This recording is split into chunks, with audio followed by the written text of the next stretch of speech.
About lithium. Lithium is a mood stabiliser, जिसका काम क्या होता है, बाइपोलर डिसऑर्डर में देते हैं। बाइपोलर डिसऑर्डर क्या होता है, जिसमें depression and mania side by side चलते हैं। सो लिथियम क्या है, एक मूड स्टेबलाइजर है। Classically lithium is an anti manic drug. ये मेनिया में काम आती है, इसका डिप्रेशन के साथ कोई लेना देना नहीं है। देते हैं बाइपोलर डिसऑर्डर में, पर ट्रीट किसको करती है, मेनिक फेज को ट्रीट करती है। सबसे पहली बात, don't get trick, lithium is not an anti depressant, it is an anti manic drug. Bipolar में देते हैं बट मेनिया को ट्रीट करती है, डिप्रेशन के साथ इसका कोई लेना देना नहीं है। कैटेगरी कौन सी होती है, मूड स्टेबलाइजर की कैटेगरी में आती है। Followed by the very first thing जो आपको एग्जाम पॉइंट ऑफ व्यू से पता होनी चाहिए, लिथियम की टॉक्सिसिटी रेंज। ऑल्दो लिथियम की जो थेरापेटिक रेंज है दैट इज 0.6 से लेकर 1.2 milliequivalent per litre, but NCLEX में आपको क्या पता होना चाहिए, toxicity over 1.5 milliequivalent per litre. बस आपको ये वैल्यू पता होनी चाहिए। RN is going to give the lithium to the patient, उसकी जो ब्लड वैल्यू है दैट इज 1.1। आरएन क्या करेगी, continue the medication, obviously less than 1.2 आई है। बट अगर आई है 1.6 1.7, आरएन क्या करेगी, 3 एक्शन करती है, hold the medication, call SCP and अगर एंटीडोट है तो लिथियम का कोई ऐसा एंटीडोट पड़ते नहीं है। तो आपको क्या पता होना चाहिए, hold the medication and call SCP. कौन सी रेंज को याद रखना है, टॉक्सिसिटी ओवर 1.5, इस नंबर को याद रखना अपन। फॉलोड बाय कॉन्ट्राइंडिकेशन, अगर आपको लिथियम की कॉन्ट्राइंडिकेशंस नहीं पता, लिथियम इफ पेशेंट इज हाइपोनेट्रीमिक, अगर पेशेंट में सोडियम लेस देन 135 मिली इक्विवेलेंट से कम है, आप लिथियम नहीं दे सकते। Lithium will overwork if sodium is less, तो पेशेंट की डेथ होने के पूरे चांसेस होते हैं बिकॉज ऑफ टॉक्सिसिटी। पहली चीज हाइपोनेट्रीमिया। फॉलोड बाय डिहाइड्रेशन जैसे कि for example look for the key terms. Examiner कभी भी डिहाइड्रेशन वर्ड नहीं यूज करता, इतना इजीली आपको नहीं दे देगा।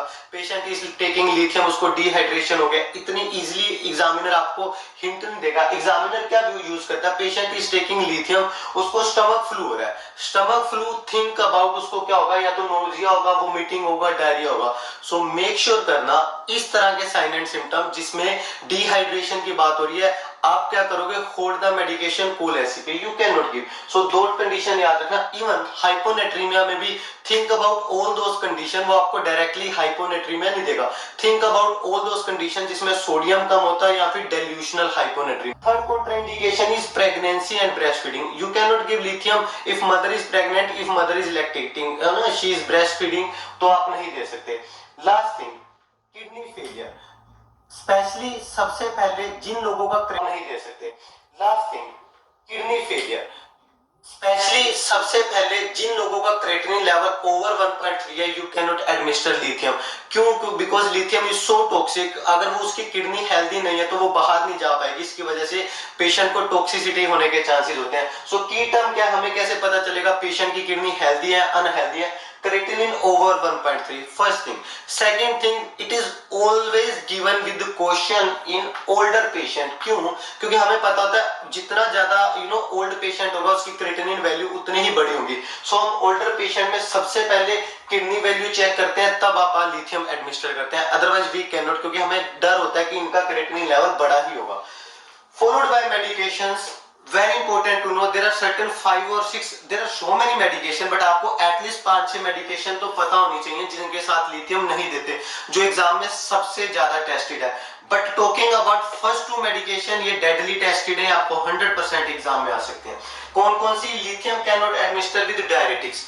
डायरेटिक के साथ क्यों नहीं एडमिनिस्टर कर सकते, बिकॉज डायरेटिक बॉडी को डिहाइड्रेट करती है, हमारी बॉडी से वाटर को बाहर निकालती है। Followed by most of the diuretics are sodium excreting diuretic, so sodium भी कम होता है। सो अगर डायरेटिक चल रही होगी तो लिथियम जाएगी, पेशेंट को टॉक्सिसिटी के चांसेस बढ़ जाते हैं। कोई भी डायरेटिक नहीं देते आप किसके साथ, लिथियम के साथ। Followed by anticholinergic medications. Anticholinergic medications कौन सी होती हैं, जो बॉडी को ड्राई आउट करते हैं, तो अपन नहीं देते। क्यों नहीं देते लिथियम के साथ, बिकॉज ये भी बॉडी को डिहाइड्रेट करती हैं, बॉडी में डिहाइड्रेशन वाली कंडीशन पैदा करती हैं, you can not administer. Followed by all NSAIDs, कोई भी नेसेट्स नहीं दे सकते। ओवर द काउंटर मेडिकेशन वैसे हम देते नहीं है, बट सारी की सारी नेसेट्स याद रखना, अपन नहीं देते। But acetaminophen is okay. अभी बड़े सारे बच्चे एसिटामिनोफिन को, जिसे हम पैरासीटामोल बोलते हैं, एसिटामिनोफिन को नेसेड ही मान के चलते हैं, but don't get trick, acetaminophen is not an NSAID, तो हम एसिटामिनोफिन दे सकते हैं। एसिड्स नहीं देते। Saint John wort and fentanyl ये मेडिकेशंस भी कॉन्ट्राइंडिकेटेड होती हैं।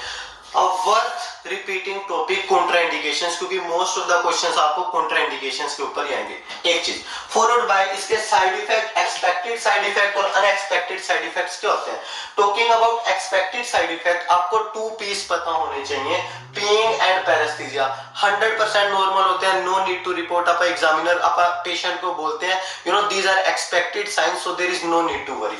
फॉलोड बाय अनएक्सपेक्टेड साइड कौन से होते हैं, जो हमें रिपोर्ट करने ही करने होते हैं, ऑल्दो मैं आपको आगे जाके थोड़ा डिटेल में बताऊंगा, स्टिल आपको पता होना चाहिए। Tremor, metallic taste and severe dehydration, if these है, ऑल्दो मैं आपको आगे जाके थोड़ा डिटेल में बताऊंगा, स्टिल आपको पता होना चाहिए।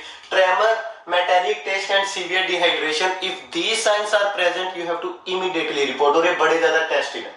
फॉलोड बाय नर्सिंग एजुकेशन, क्या देते हैं हम लिथियम के साथ। सबसे पहली सबसे बड़ी, कभी भी एग्जामिनर आए, patient is taking lithium, what is the most important या फिर what is the first education with lithium, that is increase sodium and water intake. जितना ज्यादा सोडियम इनटेक बढ़ा सकते हैं, जितना ज्यादा वाटर इनटेक बढ़ा सकते हैं, उतना ज्यादा बढ़ा के रखना होता है, बिकॉज हाइपोनेट्रीमिया अगर हो गया तो पेशेंट को टॉक्सिसिटी होगी और ये डेडली होती है। डिहाइड्रेशन हो गया तो पेशेंट को टॉक्सिसिटी होगी। सो अब पेशेंट को सोल्ट टैबलेट्स देते हैं और एटलीस्ट एजुकेट करते हैं 3 litre of water per day patient को पीना होता है विद लिथियम, वेरी इंपॉर्टेंट रो। कहां से पता चलेंगे, GI signs. All GI signs are early signs of toxicity. Make sure करना patient is taking lithium, feeling nauseated, RN क्या करेगी, hold the medication, call SCP. Always make sure करना। early sign में कहते हैं GI distress, nausea, lack of appetite, ये कहां से related है, इवन डायरिया भी, इवन वोमिटिंग भी, ये कहां से रिलेटेड है जी, GI साइंस है। तो early signs are GI sign और मोस्ट ऑफ द टाइम यही आते हैं। Patient is taking lithium, complaining of lack of appetite, think about these are the early sign of toxicity, you have to hold the medication and call SCP. followed by late sign जो कि deadly होते हैं, mostly neurological signs होते हैं, kind of confusion हो जाना, ataxia हो जाना, इवन हाइपोथायरॉइडिज्म हो जाना, बहुत टेस्टेड है। मोस्ट ऑफ द टाइम हम लिथियम के साथ पेशेंट को लीवोथायरोक्सिन देते हैं ताकि हाइपोथायरॉइडिज्म ना हो जाए पेशेंट को। Followed by tinnitus, ringing in the ears, these are the late sign, deadly sign. Make sure करना अगर अपने एग्जाम में अपनी स्टेटमेंट में दे रखे हैं, immediately hold the medication, call SCP. Followed by always given with milk, कभी भी आप एम्प्टी स्टमक नहीं देते लिथियम को। लिथियम के साथ एक्सरसाइज नहीं करनी और आउटडोर स्पेशली यू नो जब सन अपनी पीक पर है उस टाइम उसने एक्टिविटी नहीं करनी। क्यों नहीं करनी, because exercise and outdoor activities patient को स्वेटिंग कोज करती हैं, जिसकी वजह से पेशेंट डिहाइड्रेटेड होगा, जिसकी वजह से टॉक्सिसिटी के चांसेस बढ़ जाते हैं। So exercise and outdoor activity या फिर vigorous sport, cricket, hockey, boxing, ऐसे स्पोर्ट्स जिनमें स्वेटिंग बहुत ज्यादा होती है, वो कॉन्ट्राइंडिकेटेड होते हैं with lithium. Last but not the least, it cause insomnia, तो इस वजह से अपन शाम के बाद नहीं देते लिथियम, हमेशा दिन में दी जाती है, रात में नहीं दी जाती। क्यों, क्योंकि इसके साथ पेशेंट को नींद नहीं आती। Lithium is one of the most important and tested drug from NCLEX point of view. ये बहुत सिंपल है बट बहुत सारे बच्चों को इसके बारे में क्लियर नहीं होता। सो मेक श्योर करना इस वीडियो को फ्रॉम द स्टार्टिंग एंड तक देखना।